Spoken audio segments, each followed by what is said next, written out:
केजरीवाल में इन दिनों कोरोना के कुछ लक्षण देखे जा रहे हैं। उनको बुखार खांसी की शिकायत है। इसके बाद वो घर में आइसोलेट हो गए हैं और आज उनका टेस्ट किया जाएगा। केजरीवाल के पिछले 1-2 दिन का अपडेट देखिए हमारी इस रिपोर्ट में।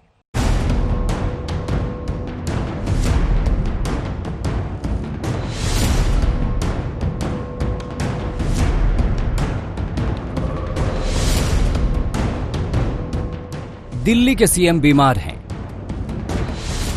गले में खराश है, बुखार है। कोरोना के इस काल में ये लक्षण आम बात नहीं है। शरीर में इन्हीं लक्षणों को देखते हुए सीएम केजरीवाल ने कोरोना टेस्ट कराने का मन बनाया है। मुख्यमंत्री जी की तबीयत ठीक नहीं है, उनको थोड़ा फीवर है और उनके गले में कफ है, जो हम इसको भी सीरियसली लेके चल रहे हैं। उनका कल कोरोना का टेस्ट होना है, इसीलिए मुख्यमंत्री जी ने अपने आप को आइसोलेट किया है। अभी वो कल से कोई मीटिंग भी नहीं कर रहे हैं। केजरीवाल की तबीयत खराब होने की खबर आग की तरह फैली। जैसे ही विपक्षी खेमे में ये खबर पहुंची, बीजेपी सांसद मनोज तिवारी और मीनाक्षी लेखी ने केजरीवाल के जल्द स्वस्थ होने की कामना की।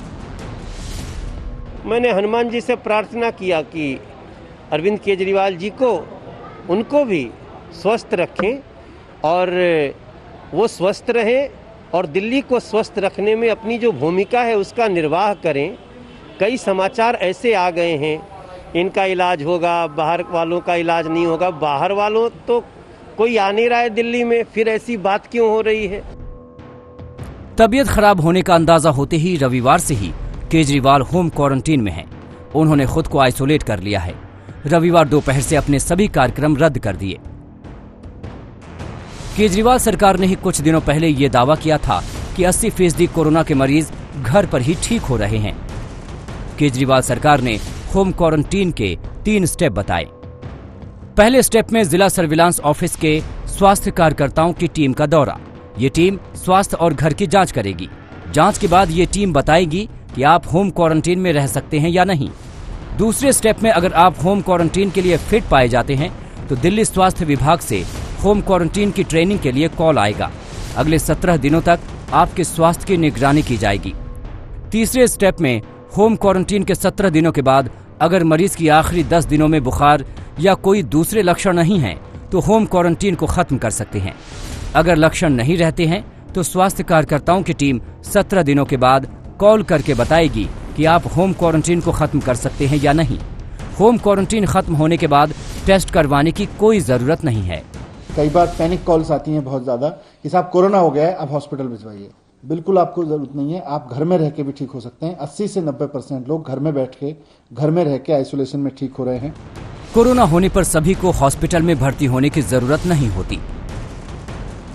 देश भर में 80 से 90% लोग होम क्वारंटीन में रहकर कोरोना से ठीक हो रहे हैं। केंद्र सरकार की गाइडलाइंस भी यही कहती है कि सभी कोरोना केसों में हॉस्पिटल भर्ती की जरूरत नहीं पड़ती।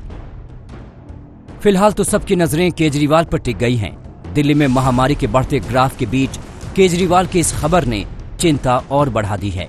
पंकज जैन, दिल्ली आज तक। देश भर में कोरोना के मामले में लगातार दिल्ली तीसरे नंबर पर बना हुआ है, लेकिन हैरान करने वाली बात यह है कि 10 लाख की आबादी पर यहां देश भर में ज्यादा मरीज हैं और मौत का आंकड़ा भी डरा रहा है। ऐसे में केजरीवाल सरकार कटघरे में है। सवाल उठ रहे हैं कि क्या केजरीवाल सरकार से चूक हुई।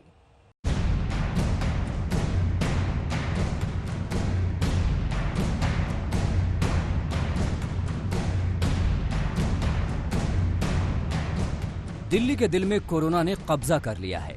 अनलॉक होते ही यहां भी तेजी से बढ़ रहे हैं कोरोना के मरीज, लेकिन एक आंकड़े चौंका रहे हैं, डरा रहे हैं। दिल्ली में प्रति 10 लाख में पूरे देश में सबसे ज्यादा मामले सामने आ रहे हैं। वहीं मौत का आंकड़ा भी चौंकाने वाला है। दिल्ली, महाराष्ट्र और गुजरात के इन आंकड़ों को जरा देखिए। दिल्ली में जहां प्रति 10 लाख में 1162 मामले सामने आए हैं, वहीं 33 लोगों ने जान गंवाई है। जबकि देश भर में कोरोना मरीजों के मामले में नंबर 1 महाराष्ट्र में कोरोना मरीजों की 10 लाख में संख्या 637 है। वहीं 22 लोगों की प्रति 10 लाख की जनसंख्या के हिसाब से मौत हुई है। वहीं गुजरात में प्रति 10 लाख में 274 मामले सामने आए हैं और 17 लोगों की जान गई है। जाहिर तौर पर दिल्ली में खतरा लगातार बना हुआ है। हालांकि रिकवरी रेट भी ज्यादा है, लेकिन कहीं ना कहीं जो समस्या आ रही है वो ये आ रही है कि लोग दिल्ली में कई जगह एडमिट नहीं हो पा रहे, कई जगह कोरोना के टेस्ट नहीं हो पा रहे और कई जगह जो प्राइवेट हॉस्पिटल्स है वो साफ साफ ये कह रहे हैं कि जब तक कोरोना की रिपोर्ट नहीं कोई पेशेंट लेकर आएगा तब तक जो है उसको एडमिट नहीं किया जाएगा। यानी अगर पेशेंट सीरियस है तो जाहिर तौर पर भगवान भरोसे ही रहेगा। तो ऐसे में ये स्थिति फिलहाल दिल्ली की देखने को मिल रही है। दिल्ली में कोरोना के बढ़ते मामले के बाद केजरीवाल सरकार पर सवाल उठने लगे हैं। दक्षिण कोरिया की तर्ज पर कोरोना के खिलाफ जंग छेड़ने का ऐलान करने वाली सरकार आखिर क्या कर रही है? क्या दिल्ली सरकार से हुई चूक? क्या केजरीवाल सरकार का सिस्टम हो गया नाकाम? क्या केजरीवाल सरकार को रणनीति बदलनी होगी? इन सवालों के बीच दिल्ली के स्वास्थ्य मंत्री का दावा है कि दिल्ली के अस्पतालों में बेड की कमी नहीं है। दिल्ली के अंदर हमने अभी इस टाइम पर हमारे ऐप के ऊपर भी 8,500 से ऊपर बेड्स हैं, जिसमें से लगभग आधे बेड अभी खाली हैं। दुनिया के सबसे खतरनाक वायरस ने जब हमला किया था तो केजरीवाल सरकार ने बड़े बड़े दावे किए थे। उन्होंने अपनी तैयारियों को सबसे बेहतरीन बताया था, समय समय पर लोगों को फॉर्मूला बताते रहे। लेकिन जब कोरोना वायरस ने स्पीड बढ़ाई तो सियासी रास्ते पर केजरीवाल सरकार भी दौड़ने लगी। अगर केजरीवाल सरकार सियासी वैक्सीन से कोरोना का इलाज करना चाहती है तो फिर दिल्ली वालों को भगवान ही बचाए। चिराग गोठी के साथ आज तक ब्यूरो।